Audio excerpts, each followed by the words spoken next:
Hello, everyone.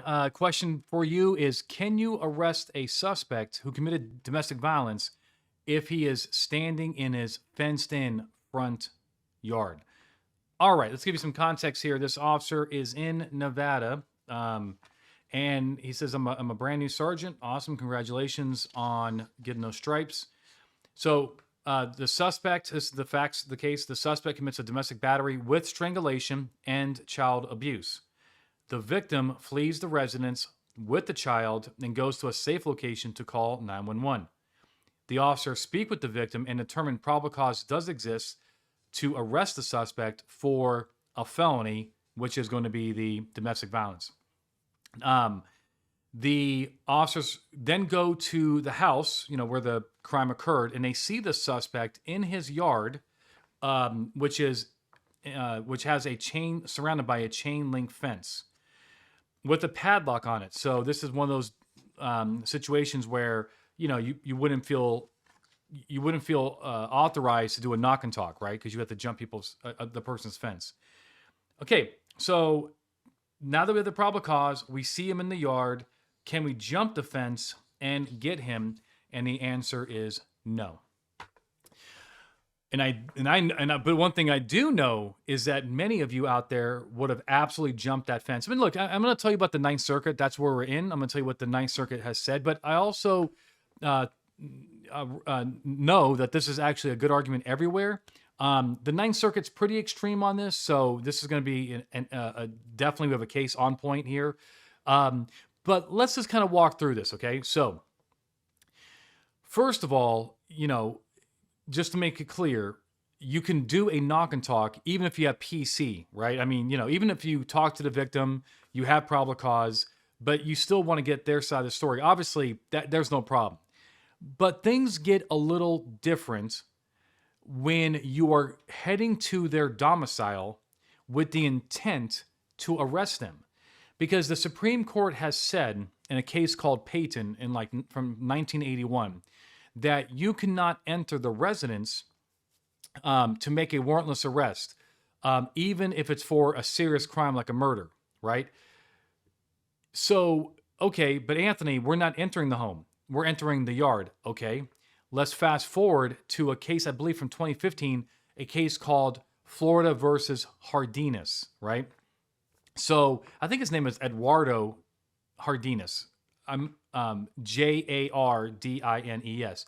So the Supreme Court there, that is a case where the Miami PD brought their drug sniffing dog onto the guy's curtilage and to sniff the front door during a knock and talk, and the dog alerted and they got a warrant. Now, how does that apply here? Because in that case, the Supreme Court has made clear that curtilage is basically treated like the home itself. So all these rules that we got for the home, we should generally apply them to curtilage. Okay, so what is curtilage, right? Curtilage is that area adjacent to the home, very close proximity. Feet matter, as far as number of feet, yards, but once you start getting too far from the home, you start getting into a place called open fields, and you're not in curtilage anymore. And what are the factors for curtilage? Well, the Supreme Court in a case called Dunn, D-U-N-N, has told us that the use of the area is extremely important, right? Is a front yard, is that part of the use of the domestic life? It certainly is, right? The proximity to the home, this is obviously pretty close to the home, right? We're in the front yard. Enclosure, we actually have a fence. You don't necessarily need a fence to have curtilage, but it certainly helps. And site screening, we don't have any site screening here. But would a court hold that this front yard under these circumstances is curtilage or open fields? Well, we know the answer. This is if you can imagine what this house looks like, it's probably it's gonna be curtilage. Okay, now we have home rules, right? We don't have a public place. Okay, now some cops are like, but Anthony, I can see them. I'll tell them they're under arrest and to come out to the curb, right? Well, if you give a person an order, right? Hey, come out with your hands up and come out here, and they comply with that, that is a seizure under the Fourth Amendment, because you have done something or said something to lead a reasonable person to believe they're not free to leave, and they submit to your authority. So once that person exits their yard, you have basically conducted a warrantless seizure. And here, of course, your purpose was to arrest them, but you can't arrest people under these circumstances, not with these facts. Okay, let me introduce two cases that are on point. The first one is a case called Rolando Brizuela. I think the case is Brizuela.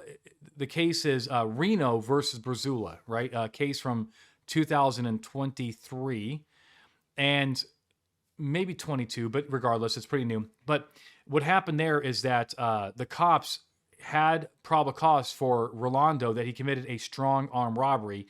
They went onto his curtilage to arrest him, and without doing a knock and talk, but just straight up like you're under arrest type stuff, like come out, that type of thing. And Rolando told them though, hey, well, actually, they did try to talk to him a little bit. That's incorrect. But for sure, Rolando told them 8 times to leave, and they never left. They ended up getting into a shooting because Rolando ended up pulling out a gun. And for our purposes here, the Ninth Circuit stated that it was clearly established that under these facts, you could not stay on his curtilage and try to arrest him or continue talking to him because he did not want to talk. And most importantly, there was no exigency, right? A strong arm robbery, though a felony, is not, a public danger or an emergency where we have to get this guy in custody. Not with the facts in Brizuela. Another case is U.S. versus Smith, a case out of the district court in Las Vegas, federal district court. And what happened there was the cop had probable cause to arrest Smith. The victim was somewhere else, like the facts here. The cop then went back to the house. Smith was on his curtilage, on his porch, and the cop then went up to the porch and arrested him. They found a gun on his person. Smith is a prohibited person, and the gun is out. The reason is that the court in Smith said, though you have probable cause, you have no warrant, there is no agency, the victim is gone, and so forth, and you went up there basically with the intent and purpose to arrest this guy on his curtilage. You cannot do that. It violates Payton because curtilage is like being in their kitchen in some senses. So the point is, I know a lot of cops do this, okay? But and even outside the Ninth Circuit, I would caution you to be careful here because, even though it may not be clearly established in your circuit, there is something to be said about going up onto people's curtilage. Remember, it's not open fields that count here, but going up to their curtilage with the sole intent to go place them under arrest without a warrant, without agency, and without their consent. So that's your answer. It's probably going to shock a few of you that I'm saying this because a lot of you would have done the exact same thing. But this is why I've been teaching that curtilage is the most violated thing under the Fourth Amendment. Why? Because it's confusing. And I'm here to help you sort out that confusion. If you have any questions about this or anything else that I teach, reach out to us at Blue to Gold. All right? If you like what I'm doing here, can I ask you a favor? Can you hit like? That tells YouTube to show us in front of other people. Can you subscribe to the channel? And most importantly, share this with your friends. Until next time, my friends.